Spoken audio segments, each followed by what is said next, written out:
Vixe Maria! Até hoje, quando fecho os olhos, ainda escuto aquele uivo esquisito se espalhando pela mata de Caxias. Um negócio tão frio que o vento até parou para ouvir. Era de noite, quase meia-noite certinha, lua cheia tremendo lá no alto, brilhando grande como prato de alumínio. E foi nesse instante, meu amigo, que o bicho apareceu. Ou melhor, que deu sinal que estava rondando. Primeiro foi um estalo seco, como se um galho tivesse quebrado devagarinho, feito por mão de gente. Depois veio o cheiro, um cheiro de mato úmido misturado com sangue quente, que fez meu estômago embrulhar na hora. Eu estava na varanda da casa de seu Justino, tomando um cafezinho para espantar o sono, quando ouvi as galinhas se alvoroçando no quintal. Pensei que fosse raposa, mas aí veio o uivo. Arrepiou até os cabelos do meu braço. E não pense que era uivo de cachorro, não. Era grosso, arrastado, parecia grito de homem misturado com fera. Quando olhei para a banda da mata, vi duas luzinhas amarelas me encarando, paradas, frias, como se me conhecessem desde menino. Aquilo ali não era natural, não era coisa desse mundo. Eu tentei chamar seu Justino, mas a voz nem saiu. O silêncio tomou conta da rua, os grilos calaram, até a lamparina tremia como se tivesse com medo também. E aí, meu filho, o bicho caminhou um passo para frente. Só um passo, mas foi o bastante para eu saber que aquela noite ia marcar minha vida todinha. E tu, acredita em lobisomem ou só tá aqui de curioso? Comenta aí, eu acredito, vice? Macho, deixa eu me ajeitar aqui no banco antes de começar esse capítulo, porque o que eu vou lhe contar agora é daquelas histórias que a gente lembra devagar, puxando da memória como quem puxa a linha de anzol preso em pedra de açude.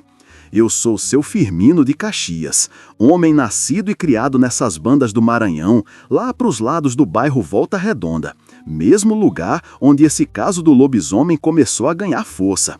Conheço cada curma de estrada, cada canto de mata, cada cheiro de terra molhada que o sol bate e levanta vapor. Já vivi coisa demais nesse sertão maranhense, e ainda assim, nada me deixou tão aperreado quanto aquele tempo em que o povo começou a sussurrar sobre o tal lobisomem. Mas calma, deixa eu começar direito.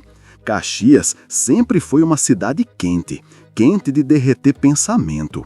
O sol aqui não falha não, brilha o dia todinho, fazendo sombra pouca e poeira muita. A gente acostuma, faz parte da vida. As estradas de barro que cortam os povoados ficam vermelhas igual tijolo. E quando chove é festa, a lama vira uma lama que gruda na sandália e só sai na base da teimosia. Mas naquela época, naquele tempo antigo, não era a chuva nem o calor que fazia o povo comentar. Era outra coisa, uma coisa que ninguém queria falar muito alto. Eu era mais novo, trabalhando, ajudando na feira de Caxias. Levava melancia num carrinho de mão, vendia farinha, ajeitava a caixa, limpava peixe para Dona Zefa, tudo que aparecia pela frente. De tarde, depois do movimento da feira, eu ia para os povoados vizinhos entregar umas encomendas ou bater papo com os conhecidos.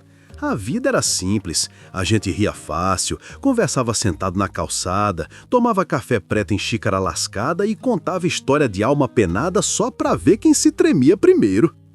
Mas um dia parece que o ar mudou. Eu não sei explicar direito não, só parecia que o silêncio entre uma coisa e outra ficou mais pesado. Tipo quando a gente percebe que o mato tá quieto demais. Até as cigarras calavam em certos fins de tarde, como se tivessem sentindo alguma coisa que a gente ainda não sabia. Tudo começou com cochicho na feira. A feira é o coração da cidade, vice. Ali é onde a verdade e a mentira se encontram, se juntam e ninguém nunca sabe qual é qual. Pois num desses dias, ouvi umas véias comentando que no povoado Pedra Branca tinha acontecido um negócio feio. Não disseram o quê, só falaram foi coisa ruim. E quando o nordestino diz coisa ruim, é porque é ruim mesmo. Ou é morte, ou é assombração, ou é alguma coisa que deixou o cabra sem coragem de dormir. Eu fiquei curioso, perguntei a uma das mulheres, Dona Edviges, o que tinha acontecido. Ela olhou para os lados, puxou o pano que cobria a banca de verduras e sussurrou. Firmino, é bicho grande rondando as casas. Gente tá dizendo que não é cachorro não. Dizem que é. Ela nem terminou. Só balançou a cabeça e fez sinal de cruz, como se o resto da frase fosse perigoso demais para ser dito ali, em praça pública. Naquele mesmo dia, mais gente estava falando a mesma coisa. Uns diziam que tinham visto pegada funda demais para ser de porco. Outros falavam de uivos estranhos, que começavam no pé da mata e subiam pelo vento como se tivessem procurando alguém pelo nome. Eu, que era besta e curioso, só ria. Dizia, arriego, minha gente, é só onça velha querendo se mostrar, tenham calma. Mas, no fundo, alguma coisa em mim já estava meio incomodada. Sabe quando o corpo sente uma coisa antes da cabeça entender? Pois é, era isso. Numa dessas tardes, resolvi ir até o povoado do Brejinho entregar umas melancias. A estrada era longa, cheia de sombra de juazeiro e canto de passarinho. O vento vinha quente, levantando poeira que grudava no suor da testa. Quando cheguei lá, achei o povo mais calado que de costume. Ninguém ria, ninguém conversava, o pessoal só olhava por cima do ombro como se esperasse alguma coisa sair da mata a qualquer momento. Aí perguntei ao seu Tonico, um velho magro dono de um sorriso tímido. Que história é essa que o povo tá com medo? Ele coçou o queixo e disse, Firmino, de noite tá aparecendo coisa por aqui. Uivo de bicho grande, mas grande mesmo. E ontem à noite, o porco de seu Reginaldo foi encontrado todo cortado, sem marca de faca nem nada, só as tripas para fora, como se tivesse sido rasgado com garra. Eu ri. A gente ri quando tá com medo e não quer admitir. Ô, Tonico, deixe de besteira, homem. Deve ter sido alguma onça perdida. Mas aí ele me encarou com um olho sério, quase triste. Firmino, onça não anda em pé, não. Eu gelei na hora. O que ele quis dizer? Onça anda rasteira, anda firme, mas nunca em pé. Ele continuou. Quem viu disse que era bicho grande, caminhando torto, parecendo homem, mas não era homem não, desse jeito. Eu engoli seco e fiquei com aquilo martelando na minha cabeça. Caminhando torto, parecendo homem, mas não era. Aquilo soava como história de fogueira, não como coisa real. Mas Tonico não era homem de inventar, não. Quando ele falava sério, era porque tinha visto coisa ruim. Voltei para Caxias com o sol descendo devagar. No caminho, senti o vento mudar. Ficou parado, seco, sem movimento. E quando o vento para assim, a gente sabe que a noite vai ser pesada. Os bichos pressentem, as pessoas também. De noite, sentei na calçada de casa com minha mãe. Ela fazia crochê enquanto eu tomava café.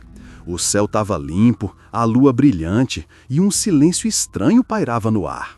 Um silêncio que parecia observar a gente. Mãe, perguntei baixinho, a senhora acredita nessas histórias do Brejinho? Ela nem levantou o rosto, só continuou mexendo a agulha e disse, Firmino, o mundo é cheio de coisa que a gente não entende. Mas eu te digo uma, quando o povo começa a falar a mesma história, é porque tem verdade no meio. Naquela noite, dormi mal. Acordava toda hora, achando que tinha ouvido passos. A lua batendo no chão do quarto parecia olho brilhante. E o vento não se mexeu a noite inteira. A partir daquele dia, Caxias mudou, o clima mudou. As pessoas começaram a trancar as portas mais cedo.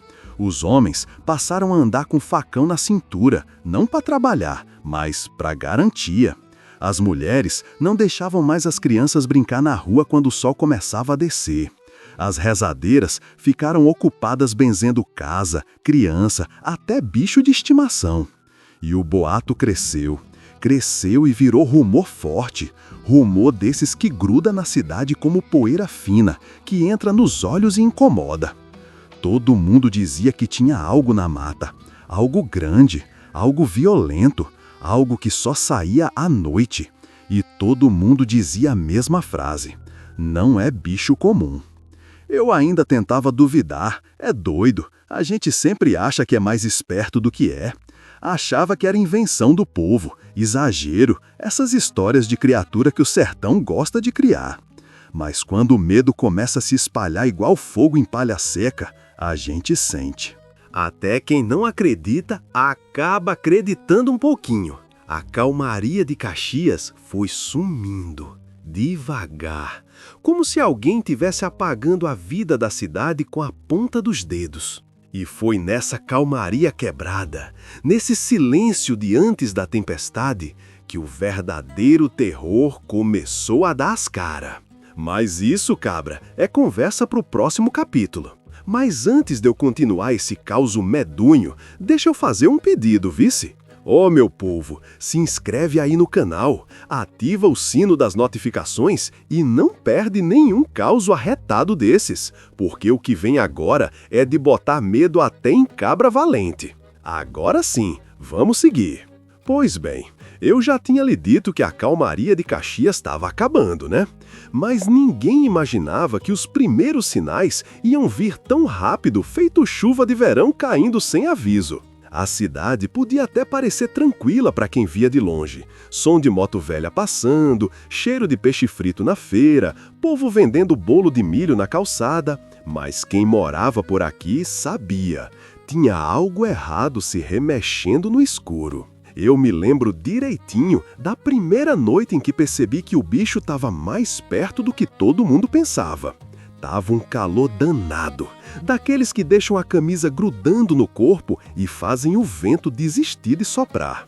Eu dormia numa rede velha, amarrada entre duas paredes do quarto. Minha mãe já tinha ido deitar, e eu estava lendo uns papéis velhos da feira para passar o tempo. De repente, ouvi um estalo seco. Parecia que alguém tinha pisado num galho grosso bem no quintal. Deve ser cabra maroto, pensei. Mas aí ouvi de novo. E de novo, cada vez mais pesado, como se fossem passos, passos grandes, passos de alguma coisa que não estava com pressa, mas que sabia exatamente onde estava indo. Levantei da rede bem devagar. O coração começou a bater no peito como se quisesse fugir antes de mim.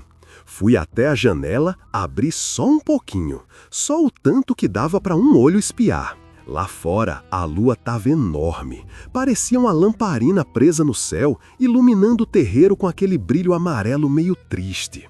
E aí, silêncio. Um silêncio que parecia esperar. Foi então que o cachorro do vizinho começou a latir. Mas não era latido normal. Era um latido medroso, trêmulo, daqueles que o cachorro dá só quando vê coisa que não entende. Atrás do latido veio um rosnado, baixo, arrastado, grosso. Aquele tipo de som que não devia sair da garganta de nenhum bicho daqui. Eu fechei a janela de supetão e me deitei na rede como se nada tivesse acontecido. O medo é danado. A gente tenta fingir que não viu para ver se o perigo decide ir embora sozinho. Mas não foi. Na manhã seguinte, seu Justino, meu vizinho, me chamou num canto. Firmino, tu ouviu alguma coisa ontem? Eu ia mentir, mas o jeito apreensivo dele me fez contar a verdade. Ouvi uns passos no quintal. Ele se aproximou mais, quase sussurrando. De madrugada, fui ver o que tinha feito o cachorro latir daquele jeito. Quando cheguei no galinheiro, só achei pena. Pena voando para todo lado. E a porta estava quebrada, como se alguém tivesse arrancado com a mão. Aquilo me deu um aperreio danado. Mas alguém viu? Perguntei. Ele balançou a cabeça. Não, mas eu escutei um negócio vindo da mata, um estorro. Não era de cachorro não, nem de onça, era coisa grande. Eu fiquei calado. E ele finalizou. Tu se cuide, Firmino, tem coisa rondando por aqui. Naquela mesma tarde fui para a feira, como de costume. A feira estava cheia, mas o papo era só um. Em cada canto que eu passava, escutava uma versão diferente da história. Bicho arrancando porta de chiqueiro, pegadas maiores do que mão de homem, uivos que pareciam atravessar a espinha da gente. A feira é lugar de exagero, eu sei, mas tinha algo diferente no ar. Não era só fofoca, era medo. Medo de verdade. Aquele medo que a gente vê no olho do povo e sabe que não é invenção. Parecia até que todo mundo já tinha ouvido alguma coisa. E então, seu Tônico, aquele mesmo que eu encontrei no brejinho, chegou na feira suando frio. Ele não é homem de frescura não, mas aquele dia parecia que alguém tinha tirado a alma dele e devolvido torta. Firmino, tu não sabe o que eu vi? O que foi agora, Tônico? Ele respirou fundo, olhou para os lados como se tivesse medo de ser ouvido. Ontem de noite, depois que o sol caiu, a gente estava na porta de casa, eu e minha mulher conversando, quando de repente escutamos um gemido na mata, como de criatura ferida. Fui ver o que era, mas antes mesmo de chegar perto, eu vi, Firmino. O quê? Ele fechou os olhos e disse: 2 olhos amarelos, parado, só me olhando. Mas não era bicho de 4 patas não, era alto, muito alto, quase do tamanho de um homem. Caminhava torto, como se o corpo não soubesse se era de gente ou de fera. Ah, égua! Aquele relato entrou na minha cabeça feito faca. Eu tentei tirar onda para não mostrar medo. Tônico, isso é história mal contada, tu deve ter visto sombra.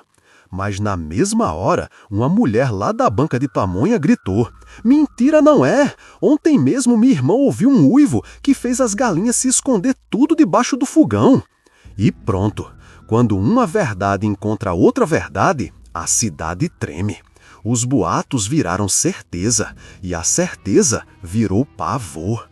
As crianças começaram a dizer que viam um bicho peludo caminhando como gente atrás das moitas. Os porcos de 3 famílias diferentes foram encontrados despedaçados, como se algum animal tivesse atacado com raiva, mas sem comer, só destruiu. E a pior parte não era o que faziam, era como faziam. Não deixavam marcas de dente, só de garra, garra grande, garra que parecia arranhar até a alma. Um dia, seu Arlindo, um homem que nunca acreditou em nada, veio me procurar. Ele estava branco feito pano de rezadeira. Firmino, tu lembra daquela cerca atrás do meu curral? Lembro sim, pois ela apareceu toda arranhada, mas arranhada alto, lá pra cima, quase acima da minha cabeça. Tu acha que tem bicho no Maranhão que alcance essa altura? Eu fiquei sem resposta. E ele completou: e tinha pelo grosso, grudado no arame. Nesse dia, eu senti o peso da coisa. Não era mais só boato, não era só cochicho de feira, era acontecendo de verdade, era o povo vendo, era o povo ouvindo. E aí veio a noite que ninguém esqueceu. Era sexta-feira. Eu estava indo para casa quando ouvi um uivo vindo da mata.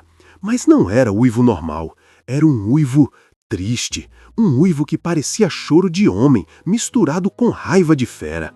Aquilo bateu dentro de mim como se puxasse um fio da espinha.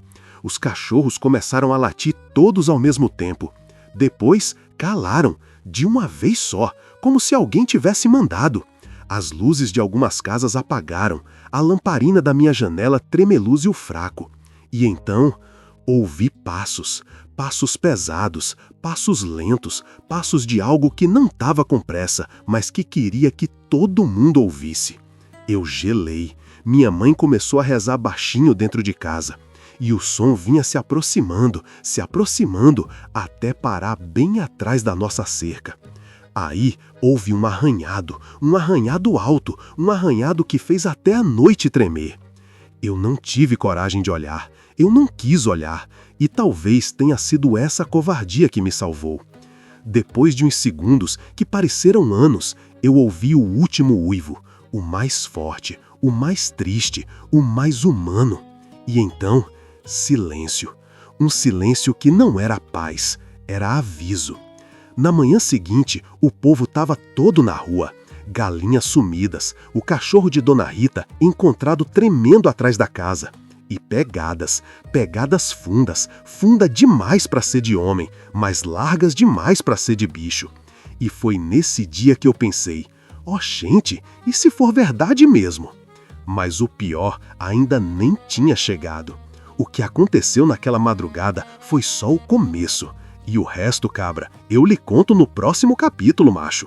Se tu acha que o começo da história já estava apertando o coração, fique sabendo que o pior ainda estava só começando.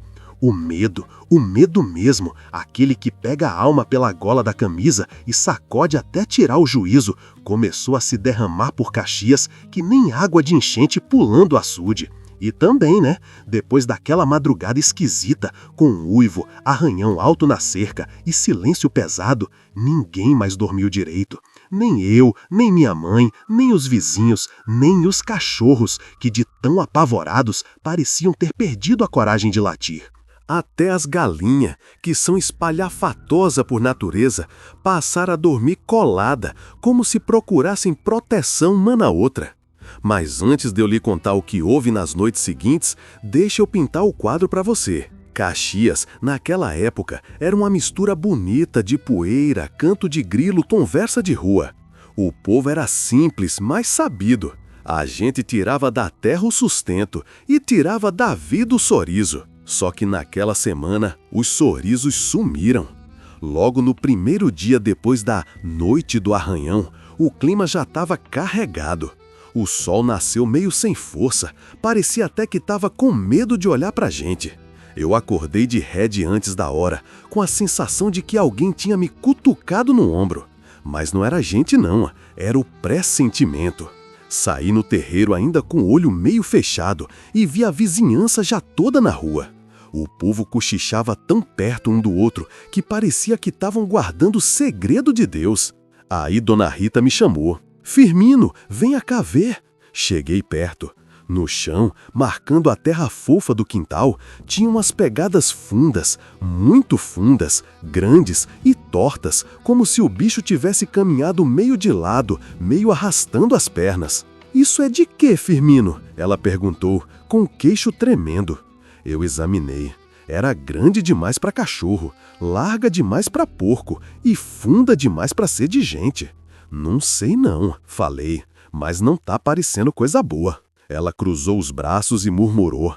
"Parece pé de gente, mas não é, tem garra." E tinha mesmo, marcas de 4 pontas na frente, arranhado fundo. Me deu uma gastura tão grande que senti o estômago querer subir. A notícia se espalhou por Caxias num piscar de olho. Antes de meio-dia, cada canto da cidade já falava das pegadas, já inventava mais um pedaço de história, já aumentava um detalhe. A feira parecia até rádio mal sintonizado, cada boca dizendo uma coisa, mas todas apontando para a mesma direção. "É lobisomem", dizia um. "Não, é alma penada", dizia outro. "É coisa mandada", cochichava a mulher da tapioca. "É bicho do mato que endoidou", berrava o almofadado do bar. E no meio dessa confusão toda, eu tentava manter a cabeça no lugar. Mas como é que a gente mantém a cabeça no lugar quando o medo entra na cidade, se acomoda e cruza as pernas como se fosse dono do pedaço?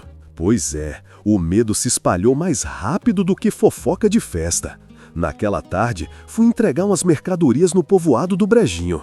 O caminho era o mesmo, poeira subindo, árvore fazendo sombra, cheiro de terra seca e cigarra cantando. Mas pela primeira vez na vida, eu não me senti confortável andando sozinho. O sol parecia se esconder atrás de uma nuvem teimosa e a mata parecia mais fechada. Quando cheguei lá, o povoado estava deserto, ninguém na rua, portas fechadas, janelas por onde só se via olho espiando. Até a galinha parecia marcalada. Bati na porta de seu Tônico.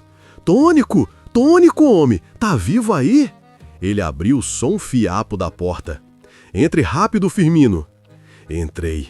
A casa estava escura, só com a lamparina fraca acesa. "Que é isso, homem? Tu apagou as luzes por quê?" Ele respirou fundo. "O bicho passou por aqui de madrugada." Aquilo gelou meu sangue. "Como assim, Tônico?" Escutei passos pesados, vindo da mata. Minha mulher acordou chorando de medo. A gente ouviu ele rosnando perto da janela. Quando amanheceu, achei pegada grande no terreiro, igual essa que o povo tá falando na cidade. Ele fez o sinal da cruz. "Firmino, O bicho andou examinando a casa. Parou bem ali, apontou para a janela, como se estivesse procurando alguém. Eu me arrepiei até o talo. Tu viu? Não, e ainda bem. Quem olhou não ficou bom da cabeça, não. E aí ele me contou de um cabra lá do povoado vizinho, que jurava ter visto a criatura correndo torto no meio da estrada, numa madrugada abafada. O homem desmaiou na hora. Quando acordou, estava branco como cera. Voltei para Caxias mais apressado que o normal. E, quando cheguei, encontrei a cidade toda alvoroçada. Criança chorando, mulher rezando, homem caminhando com a mão na cintura onde o facão ficava preso. Uma cena em particular me marcou. Dona Zefa, uma velha das mais fortes que já vi, estava sentada na calçada, abraçando o terço e repetindo: eu sabia que esse dia ia chegar. Eu disse. E ninguém entendia o que ela tinha dito, mas ninguém tinha coragem de perguntar. Naquela mesma noite, o pavor tomou forma. Eu estava na frente de casa, tentando refrescar a cabeça com o ventinho, quando a lamparina da Rua do Cajueiro apagou sozinha. Ninguém sabe como.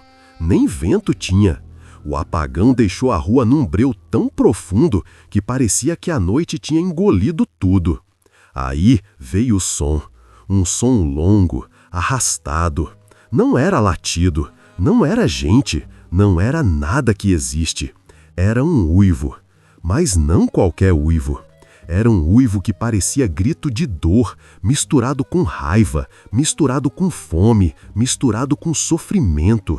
Um uivo que parecia carregar 1000 anos de desespero. Minha mãe agarrou meu braço. Firmino, entre, menino! Mas eu estava plantado no chão, como se minhas pernas tivessem virado raiz. O uivo veio de novo, mais perto, vindo da direção da mata. Aí os cachorros da rua começaram a latir, todos ao mesmo tempo. Depois, silêncio absoluto. Silêncio quebrado por passos pesados, arranhados, ronco de fera. E então, uma sombra passou na entrada da rua, alta, torta, lenta, caminhando como se estivesse carregando um corpo partido por dentro. Eu gelei até a alma. Aquilo não era humano, mas também não era bicho. Era entre os dois. Era do jeito que os mais velhos descrevem quando estão falando do que não querem lembrar. Narre de uma forma fluida, sem pausas desnecessárias. Narre com sotaque nordestino da Bahia. Narre de forma engraçada, expressões e risos. Um homem na porta de casa gritou: "Ave Maria, cheia de graça!" A sombra parou, virou a cabeça devagar, muito devagar, como se tivesse escutado a reza. E os olhos, meu Deus, os olhos brilharam amarelo, amarelo quente, amarelo de dor. Aquela noite, ninguém dormiu, ninguém. No dia seguinte, a cidade estava parecendo velório. O povo falava baixo, como se tivesse medo de o bicho ouvir. Os comerciantes atendiam olhando para as portas. Crianças eram proibidas de ir jogar bola, correr, brincar. Até o padre, homem sério, sem medo de nada, disse na missa: "Os tempos são perigosos, trancai vossas portas ao cair da noite." E se até o padre disse isso, é porque o negócio era grande. A situação só piorou. Na noite seguinte, mataram mais 3 porcos. Não comeram, só rasgaram. Uma casa teve a parede arranhada. Uma mulher jurou ter visto uma sombra batendo na janela dela. Um homem foi encontrado desmaiado na estrada, dizendo que viu uma criatura andando como gente, mas não era gente. E eu comecei a acreditar. Sim, comecei, porque não dava mais para inventar desculpa. Na terceira noite, acordei com algo roçando a parede do meu quarto, como se unhas raspassem, devagar, devagar, devagar, arranhando só para avisar que estavam ali. Fiquei deitado, travado, respirando baixo, e ouvi um rosnado, baixo, quente, faminto, do outro lado da parede. E então veio um cheiro horrível, cheiro de suor velho, sangue seco e mato molhado. Cheiro de coisa viva, mas não viva de jeito normal. Foi quando eu soube, sem sombra de dúvida, sem precisar ver, o lobisomem estava me farejando. E aquilo, cabra, aquilo eu nunca vou esquecer, nunca, nem se eu vivesse 100 anos. E olha aqui, o pior ainda estava por vir, porque o dia que mudou tudo foi o dia do encontro. E isso eu só lhe conto no próximo capítulo, vice? Macho, até hoje, quando lembro daquele dia, minha alma dá um passo para trás. Foi a noite em que o medo virou carne, virou cheiro, virou sombra viva. Não foi cochicho de feira, não foi história de assombração contada em fogueira. Foi real, mais real que o suor escorrendo pela testa de um cabra com medo. Mas deixa eu começar direito, vice? Depois de 3 noites seguidas ouvindo arranhado, rosnado e passo pesado, a cidade inteira entrou num acordo que ninguém disse em voz alta, mas todo mundo sentiu. Ou a gente dá um jeito naquele bicho, ou o bicho dava um jeito na gente. Foi então que apareceu o plano dos homens do bairro Volta Redonda, liderados por um cabra chamado Seu Agamenon, velho cascudo, dono de um bigode grosso e de uma coragem que sempre pareceu exagerada. Ele juntou uns 8 homens lá na casa dele numa tarde quente, quase fervendo. Eu não era convidado não, mas como ninguém tranca a porta para vizinho nessas bandas, acabei entrando só para ver de longe. Seu Agamenon bateu a mão na mesa e disse: "Ninguém mais vai dormir nesse tormento não. Hoje à noite vamos montar vigília na beira da mata. Se o bicho aparecer, a gente pega. Se for o que estão dizendo, a gente descobre, mas ninguém aqui vai ficar rendido pelo medo não." O povo olhou para ele com uma mistura de respeito e medo. De um lado, sabiam que era doido, do outro, sabiam que era valente. E assim se formou o grupo. Seu Agamenon, Zé Piau, Mané Bento, Chico da Farinha, 2 irmãos gêmeos conhecidos como Damião e Demi, Seu Rosival e, claro, eu. Eu não devia ir, não mesmo.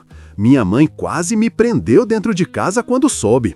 Mas eu era jovem, besta e curioso. E a curiosidade é uma praga que cresce no peito igual mato sem dono. E para completar, Seu Agamenon olhou para mim e disse: "Firmino, homem, tu já tá no meio da história até o pescoço. Se correr agora, o medo te come por dentro." E ele estava certo. Medo guardado apodrece. Quando a noite chegou, parecia que o céu estava segurando a respiração.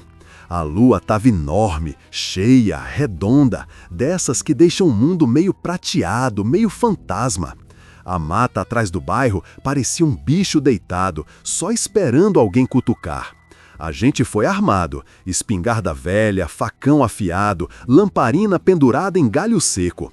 Mas a arma mais importante era a coragem, e essa, eu lhe digo, estava pela metade em cada homem ali. Seu Agamenon mandou: "Vamos pro Clareira Grande, é onde o bicho foi visto mais vezes." Fomos pisando devagar, sem fazer barulho. Cada folha pisada parecia um trovão, cada galho quebrado parecia sinal de mau agouro. O cheiro do mato estava forte, cheiro de terra quente misturado com umidade. Chegamos na clareira, um lugar aberto, com as árvores formando um círculo natural, tudo iluminado pelo luar. Lá no meio tinha um tronco caído onde botamos a lamparina. A luz tremia e a tremedeira da chama dava a impressão de que tudo no mato se mexia. Ficamos ali, esperando, esperando e esperando. O tempo andando devagar, o vento parado, a noite vigiando a gente. Mané Bento estava suando tanto que parecia que tinha tomado banho de roupa. Os gêmeos Damião e Demi rezavam baixinho. Chico da Farinha olhava para trás a cada 5 segundos. Eu tentava respirar devagar, para não mostrar que o coração estava disparado igual cavalo brabo. Foi então que Zé Piau disse: "Vocês estão ouvindo?" A gente parou. Silêncio. Mas depois, bem baixinho, um som arrastado. Flap, flap, flap. Como se tivesse coisa grande caminhando entre folhas secas, pesado, lento e vindo na nossa direção.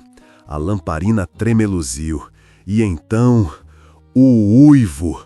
Oh, meu Deus do céu! O uivo! Um som que parecia vir de todos os lados. Um som que não cabia no corpo de nenhum bicho daqui. Um som que parecia rasgar o céu, entrar pelas orelhas e se aninhar no peito da gente, como se estivesse procurando um buraco para morar. Os homens ficaram branco. Eu fiquei gelado. A mata ficou em silêncio por um segundo.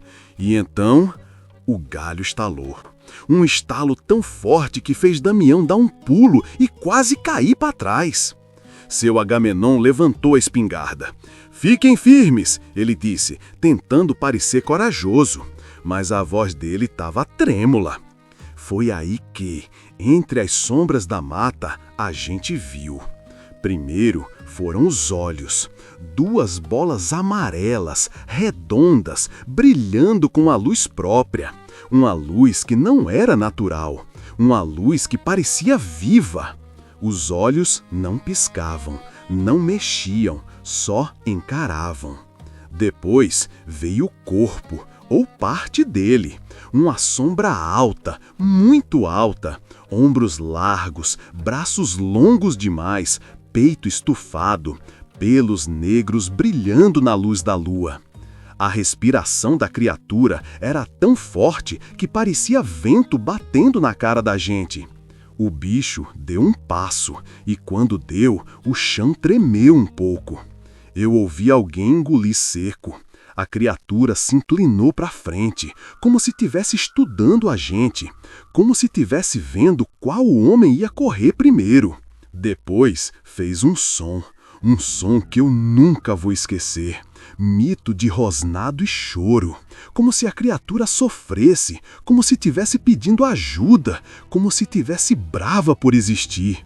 Seu Agamenon apontou a espingarda, mas o bicho rosnou tão forte que ele tremeu da cabeça aos pés. Aí aconteceu. A criatura se endireitou e avançou um passo para dentro da clareira. A lua bateu no corpo dela e a gente viu de verdade, e quase ninguém acreditou no que estava vendo. Era metade homem, metade fera, inteira dor, mão com garra, perna torta, costas arqueadas, dentes grandes, olhos de gente, pelos de bicho e um choro preso na garganta. Demi, o mais medroso dos gêmeos, gritou: "Ave Maria, é o lobisomem!" O grito dele ecoou e foi aí que tudo desandou. O lobisomem avançou, um passo gigantesco, um salto curto, e parou a poucos metros da gente. Seu Agamenon tentou atirar, mas a espingarda falhou. Clique! Nada! O bicho abriu a boca e soltou um rugido tão alto que até os pássaros dormindo levantaram voo assustados. Chico da Farinha caiu sentado no chão. Zé Piauí correu, Mané Bento correu, os gêmeos correram juntos, tropeçando no mato. Eu congelei, só fiquei olhando. O bicho virou a cabeça devagar para mim. Devagar, devagar, devagar. Os olhos dele me encararam como se me conhecessem desde menino. E eu vi tristeza nos olhos. Tristeza humana, tristeza de quem não queria ser o que era. O lobisomem deu mais um passo. Tava tão perto que eu senti o cheiro dele. Cheiro de mato, suor, sangue e sofrimento. Ele levantou uma das mãos, ou patas, eu não sei. A garra brilhou no reflexo da lamparina. Eu fechei os olhos e então o bicho uivou. Um uivo tão alto, tão profundo, que parecia que a cidade inteira ia acordar. E depois, silêncio. Eu abri os olhos. O lobisomem estava olhando a mata. Depois me olhou de novo. E então, correu. Correu como nenhum animal corre, rápido, desesperado, fugindo de alguma coisa que não era a gente. Sumiu dentro da escuridão. E os homens foram voltando um por um. Seu Agamenon tremia tanto que mal conseguia falar. A gente viu, Firmino! A gente viu! Era de verdade. E eu só pude dizer uma frase. Era a gente. Era a gente sofrida, transformada em bicho. Foi assim que terminou aquela noite. Com o bicho fugindo e a gente sem coragem de ir atrás. Mas, cabra, o dia seguinte foi pior, muito pior. Macho, se a noite do encontro foi de arrepiar até os pensamentos, o dia seguinte foi ainda pior. Porque o medo da madrugada se mistura com a escuridão, mas o medo da manhã, esse é mais doloroso. É medo claro, medo que dá pra ver, pegar, sentir. É medo que anda de dia e não pede licença. Eu acordei tarde naquele dia. Minha mãe me chamou 3 vezes e eu só lembro de levantar porque o som da feira, que sempre era barulhento, parecia diferente. Parecia abafado, como se cada pessoa estivesse falando com a mão na boca. Parecia enterro. E era mesmo, enterro de paz. A primeira coisa que eu fiz foi lavar o rosto no pote de barro lá fora. A água estava fria, gelada até demais para o sol que já estava alto. Minha mãe me olhou com os olhos vermelhos. Firmino, o que foi que aconteceu ontem? O que teve lá naquela maldita clareira? Eu sabia que não podia contar tudo. Minha mãe já era medrosa de natureza. Se eu dissesse que vi o bicho bem na minha frente, que vi os olhos dele, a garra, o peito arfando, ela ia desmaiar ou me amarrar dentro de casa para nunca mais sair. Então respondi. Foi nada demais, mãe. Só barulho de bicho, de onça talvez. O povo da rua exagerou. Ela me encarou, desconfiada, mas não insistiu. Sabia que eu estava mentindo, mas era mentira que servia para proteger. E mãe boa entende essas coisas. Quando botei a cara para fora do terreiro, dei logo de cara com seu Justino vindo pela rua, andando rápido com chapéu amassado e a cara mais branca que leite em copo de vidro. Firmino, homem, venha ver isso! Corri junto com ele. Chegando na casa dele, tinha um círculo de gente olhando para o chão. O povo estava pálido, tremendo, com expressão de quem já sabia que ia ser ruim antes mesmo de ver. E era. No chão, bem no canto do galinheiro dele, tinha um rastro enorme de sangue. Não sangue de galinha, era muito, muito mesmo. Como se tivesse esguichado de um animal grande. A porta do galinheiro estava arrancada, jogada longe, longe mesmo, uns 5 metros antes de encostar na cerca. Foi o bicho, alguém disse atrás de mim. Tem nem dúvida. Eu engoli seco. A lembrança da noite anterior veio na minha cabeça como martelada.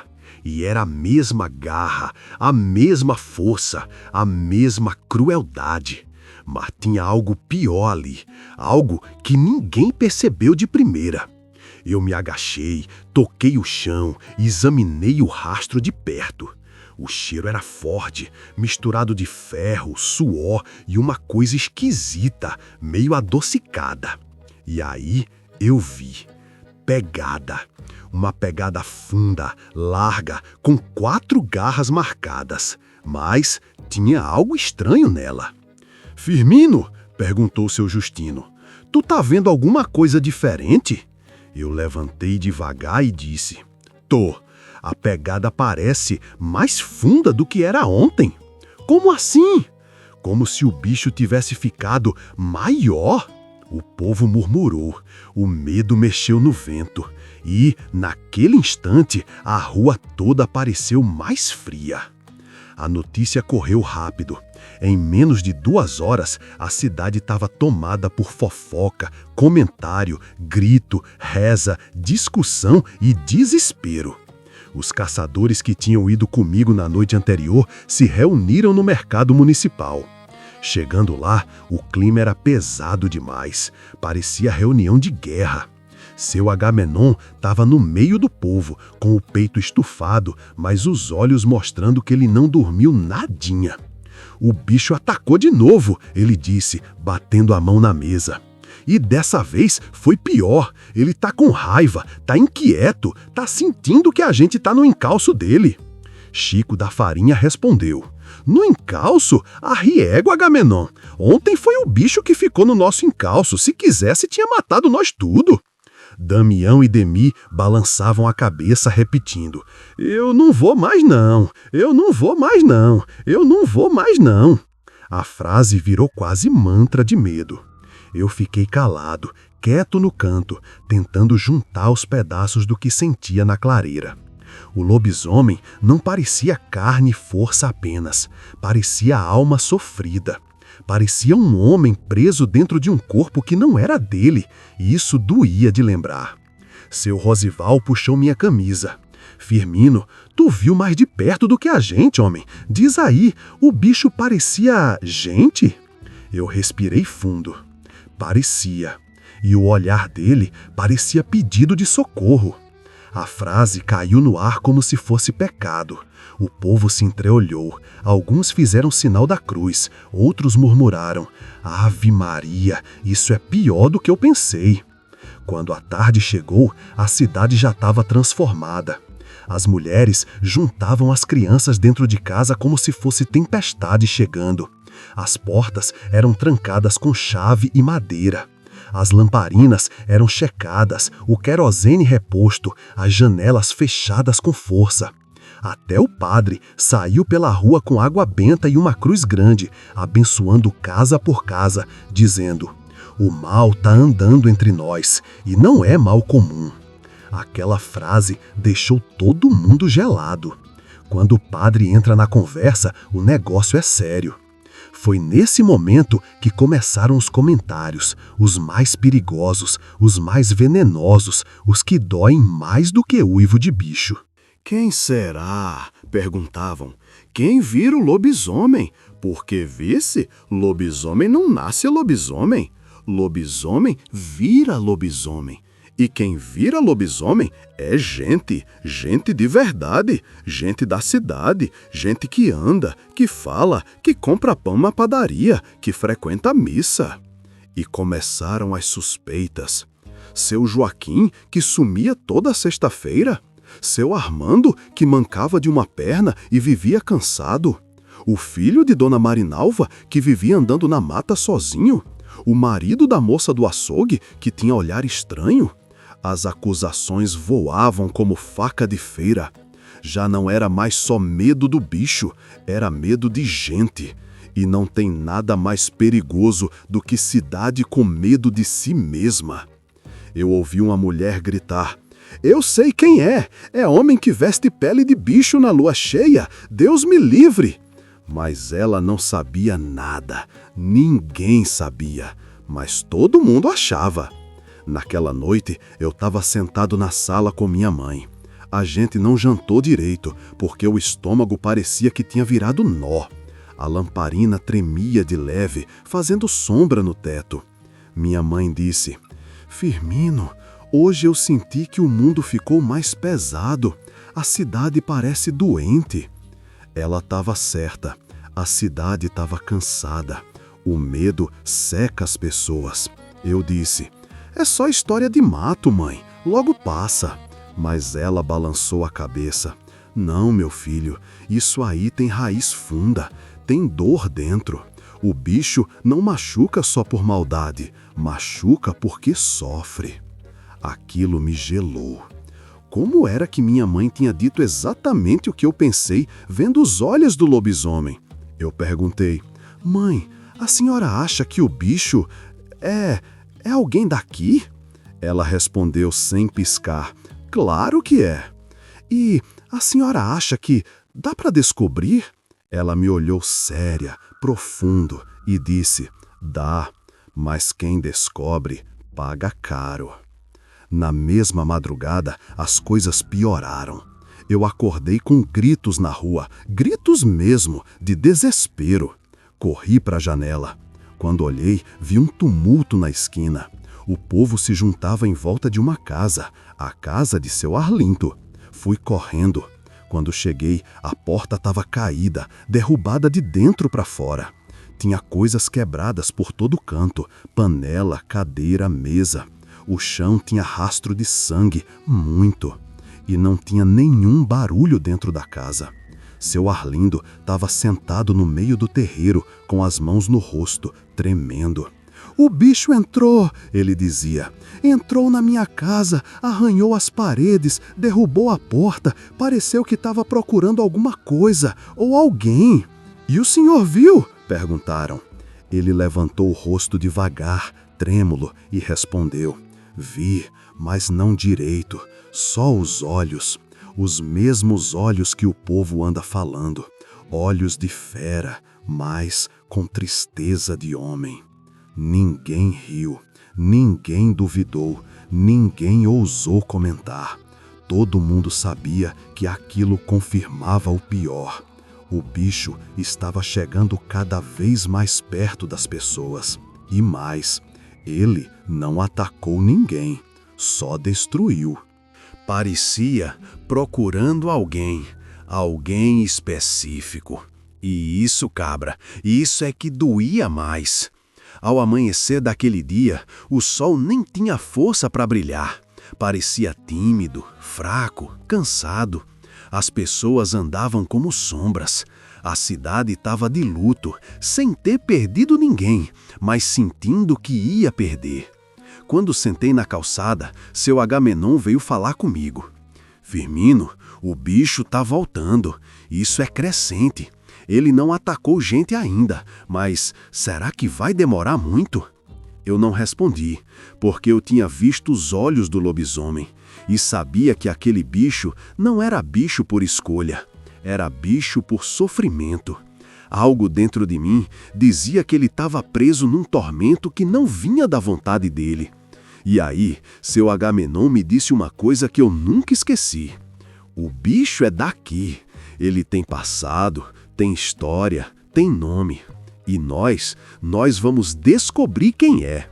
Mas eu não concordava. Eu não queria descobrir, porque eu sabia que a verdade ia doer. E doeu. Doeu tanto que até hoje tem gente que evita falar. Mas isso, cabra, é pro último capítulo, porque o final dessa história é daqueles que a alma sente antes do ouvido ouvir. E eu lhe conto já já. Macho, para lhe contar como esse causo terminou, ou melhor, como ele não terminou, eu vou ter que puxar da memória feito quem puxa a linha de anzol presa no fundo do açude. Porque as últimas partes dessa história não estão gravadas só na lembrança, não. Estão gravadas no medo, no silêncio, nos olhos do povo de Caxias até hoje. Pois sente perto, vice, porque agora a conversa pesa. O dia seguinte ao ataque na casa de seu Arlindo foi o dia em que o povo finalmente entendeu que aquilo não era história inventada por homem desocupado nem exagero de feira. Aquilo era real, doloroso, vivo. A cidade estava tão silenciosa que parecia que Caxias tinha virado igreja antes da missa. Cada passo ecoava, cada voz sumia no ar, cada sombra parecia querer contar um segredo. As pessoas começaram a andar olhando por cima do ombro. Criança não brincava, velho não sentava mais nas calçadas. Até o padre rezava mais do que o normal. Era um medo miudinho, mas que entrava na pele como farpa de mandacaru. E no meio disso tudo, os boatos só cresciam. É o filho de fulano, é o marido de cicrana, é o vaqueiro que sumiu numa noite dessas, é o homem que vende carne na feira, é um viajante amaldiçoado, é um castigo de Deus. E quanto mais o povo falava, mais eu lembrava do olhar do bicho. Não era olho de fera faminta, era olho de dor. Olho de gente pedindo ajuda por trás de presas e garras. Eu sabia, não sei explicar como, que o lobisomem carregava uma história por trás, e história pesada. Numa tarde abafada, quando o sol parecia um ferro quente colado no céu, seu Agamenon me chamou. Ele veio andando rápido, com o rosto duro, o chapéu torto e uma expressão meio triste. Firmino, precisamos conversar. Meu estômago embrulhou. O que foi? Ele olhou para os lados e disse: a gente descobriu uma coisa. Eu fiquei calado. Ele continuou: todo mundo que o bicho rondou, todo mundo que ele destruiu, todo mundo que ele tocou, é gente que tem relação com uma família só. Meu coração acelerou. Qual família? Ele suspirou fundo. Parecia até que estava carregando pedras dentro do peito. A família de seu Arlindo. Ah, riégua! Aquela frase bateu em mim como pancada. Como assim? O porco morto da casa dele, a cerca arranhada, as pegadas perto da janela. Tudo começou na região dele. E tem mais. Ele abaixou a voz. Ele tinha um filho que desapareceu uns 3 anos atrás. Eu já tinha ouvido falar. Um rapaz chamado Jonas, calado, cabeludo, trabalhador, tímido que só. Vivia na mata pegando lenha, caçando coisa pequena. Sumiu numa noite de chuva forte e nunca mais apareceu. Na época, o povo achou que tinha se perdido na mata e morrido, mas corpo nunca apareceu. E seu Agamenon completou. Dizem que ele sofria de uns ataques, uns desmaios estranhos, uns surtos de raiva. Gente jurou ter visto o rapaz tremendo de dor na beira da mata, como quem estava brigando com ele mesmo por dentro. Minha pele arrepiou. Era como se tudo encaixasse, mas eu não queria que encaixasse. Eu não queria acreditar. Agamenon, tu acha que... Eu acho que sim, Firmino. Eu acho que era Jonas. Eu acho que ele não sumiu, não. Acho que ele mudou. Eu queria gritar que não, queria negar, queria dizer que era mentira. Mas o olhar do lobisomem voltou para minha cabeça como clarão. Aquele olhar de tristeza, de sofrimento, de alguém pedindo socorro de trás de garras. E fez sentido. Triste, mas fez. Nesse mesmo dia, o povo decidiu fazer vigia de novo, mas não para matar o bicho, para descobrir a verdade. E foi nessa confusão que aconteceu a noite mais estranha da minha vida. Quando a lua subiu, grande, cheia, amarela, quase mel, eu senti que alguma coisa vinha chegando. O ar ficou pesado, os grilos calaram, o vento parou. E, lá pras tantas, quando a noite estava madura, eu ouvi um som longo, triste, cansado, um uivo. Mas não era o mesmo da outra noite. Tinha dor, tinha pedido, tinha alma. Peguei a lamparina e saí na rua, devagar, pé por pé, com o coração batendo tão forte que parecia que podia me entregar para o bicho. Chegando perto da mata, vi movimento entre as árvores, sombra grande, tremendo, respirando pesado. Eu engoli seco. Tem alguém aí? Eu murmurei, a voz falhando. E então ele saiu, o lobisomem, inteiro, enorme, curvado, o peito arfando como se estivesse carregando o mundo demais. Ele me viu e eu vi. Vi que ele não estava ali para atacar, estava ali para mostrar. O bicho deu um passo para frente, outro. Eu não fugi, não sei por quê. Talvez porque o medo fosse menor do que a compaixão naquele momento. Ele parou perto, muito perto. A lamparina iluminou o rosto dele e eu vi lágrimas, lágrimas escorrendo no canto dos olhos amarelos. O bicho levantou a mão, ou a garra, e apontou para a mata, como se estivesse chamando, como se dissesse, me siga. Eu tremia inteiro, mas fui, devagar. O bicho caminhava na frente, torto, triste, arrastando um sofrimento que parecia muito maior que ele. A gente chegou numa clareira, uma clareira que parecia abandonada por Deus e pelo mundo.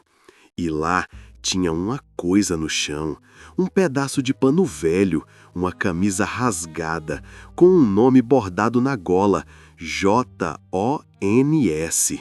Meu coração afundou e o bicho caiu de joelhos, ou do jeito que ele conseguia, e uivou, mas não era uivo de fera, era uivo de lamento, de pedido, de adeus.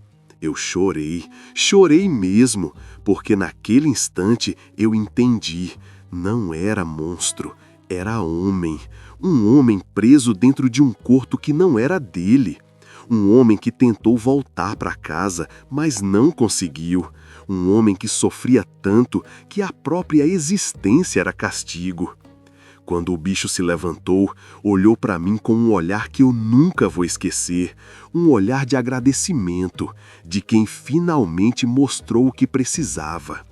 E então ele correu para dentro da mata, sumiu, para nunca mais voltar. Naquele dia, Caxias acordou diferente. O medo sumiu devagar, o clima voltou ao normal. Os cachorros pararam de tremer. A mata ficou silenciosa, mas não assombrada. E ninguém nunca mais viu pegada, arranhado ou sangue. Nunca mais. O povo disse: o lobisomem morreu, foi embora, a maldição acabou. Mas eu sei que não. Eu sei que não foi isso. Ele só descansou da dor que carregava. Jonas, o rapaz, o homem, o bicho, a alma sofrida, finalmente se libertou. E até hoje, quando passo pela mata, sinto um arrepio leve, um arrepio bom, como se alguém estivesse ali. Não bicho, não fera, mas alguém que finalmente encontrou paz. E quando a lua cheia sobe grande no céu de Caxias, às vezes, só às vezes, eu juro que ouço um uivo distante, um uivo manso, quase feliz. Mas aí eu digo para mim mesmo, isso é coisa do vento, Firmino, coisa do vento. Mesmo sabendo que não é, mesmo sabendo que algumas histórias nunca acabam de verdade. E agora, meu povo, se tu chegou até aqui, eu lhe digo, cuidado com a lua cheia, cuidado com a mata fechada, cuidado com o silêncio que parece olhar para você, porque o próximo caos já tá aparecendo na tela. Corre para assistir o próximo vídeo, vice?